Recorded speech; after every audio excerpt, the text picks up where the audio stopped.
Hey, what's up? It's MrDean, and let's just go ahead and get straight to the point. Today we are taking a look at Koopa Cape from Mario Kart Wii. Key word there is Mario Kart Wii because Nintendo decided to slowly make this track worse and worse over time in its subsequent iterations in Mario Kart 7 and Mario Kart 8 Deluxe, but we are ignoring those today. In this video, I'm going to be explaining why Koopa Cape from Mario Kart Wii is such a good track. So for starters, this track is a part of this game's Star Cup, which is maybe the best cup in Mario Kart history, but that's aside the point. Typically in Mario Kart, as the cups progress, the tracks that make up the cups get harder and harder, so when compared to other tracks in this cup like Maple Treeway and Grumble Volcano and Daisy Circuit, this track serves as a good challenge. Right away I want to point out how much I love the texturing on the road in this track. The rims of the road have pebbles and seashells to add some flavor, something you may not really notice while actually racing, but it is a really lovely addition. I also really like how a lot of the walls bounce between being green and yellow, which of course complements this track being themed around the Koopa shell. By the way, based on details throughout the track, this track apparently is built on a place called Shell Island, which fun little piece of lore Nintendo threw in,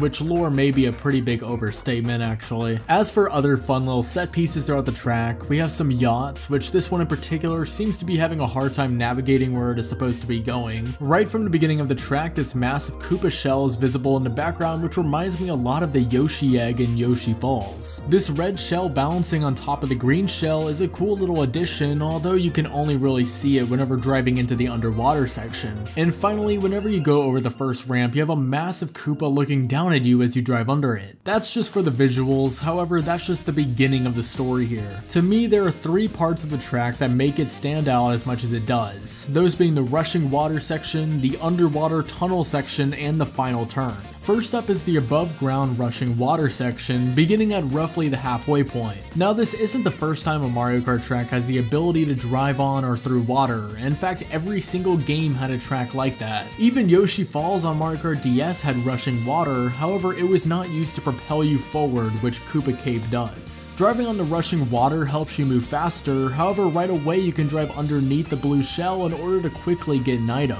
This little excursion can also be used as a safety net for the relatively harsh turn that can be punishing for new players or people using a vehicle with a bad drift stat. Right to the left there is also a patch of grass that can completely bypass the hard turn with a mushroom, or skill players can also do this shroomless. This is very similar to the Dry Ruin Sand Hop shortcut in the sense that it doesn't cut off an obnoxious amount of the road and it is pretty difficult to do, with there also being a slight punishment for failing. And finally, the section ends with a small split path. One gives you the potential for an item box and the other opens the door for another off-road shortcut. This shortcut is once again a viable option for someone that does not have a practical vehicle for the tight turn going around the red shell. This section also just lends to a ton of strategy involving items in general. The next chain of items doesn't come until at the end of the underwater section. Speaking of, I love how you enter the underwater tunnel area through a rushing waterfall that goes over the beginning of the track. It still looks and feels awesome every time you go down it. This part of the track is so genius. Basically we got spinning electrical obstacles throughout it, which already is really fun and engaging to avoid, but then there is a ton of strategy added once the rushing water returns. You have the option of getting on the rushing water in the middle for an extra speed boost, however it comes at the downside of having less time to react to and predict the spinning obstacles. If you touch them, then it shrinks you, which brings about a massive disadvantage and can be detrimental, especially on lap 3. So yeah, experienced players can take the advantage of rushing water, but there's also the risk you run with doing so. This level of depth to the gameplay becomes really fun on lap 3 when you have to make the choice between taking this risk or not to make a super late race comeback.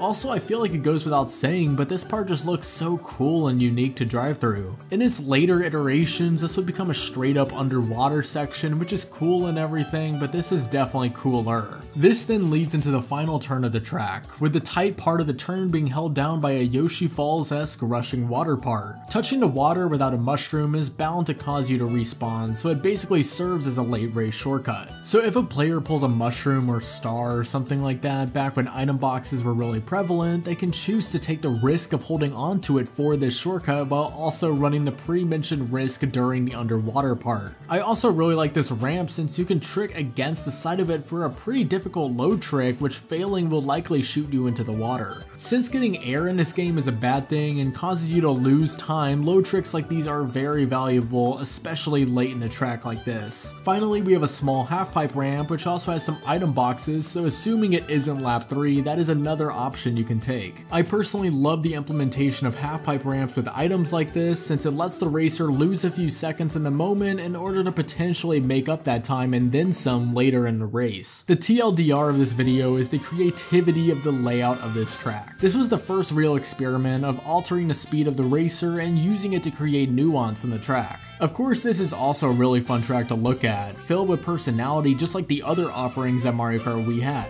Also, just like the other tracks in this game, the song is an absolute banger and perfectly complements the vibe of the track. If you have any suggestions for tracks to cover in the future of this series of track breakdowns, be sure to let me know. Anyway, thank you so much for watching, and as always, peace out.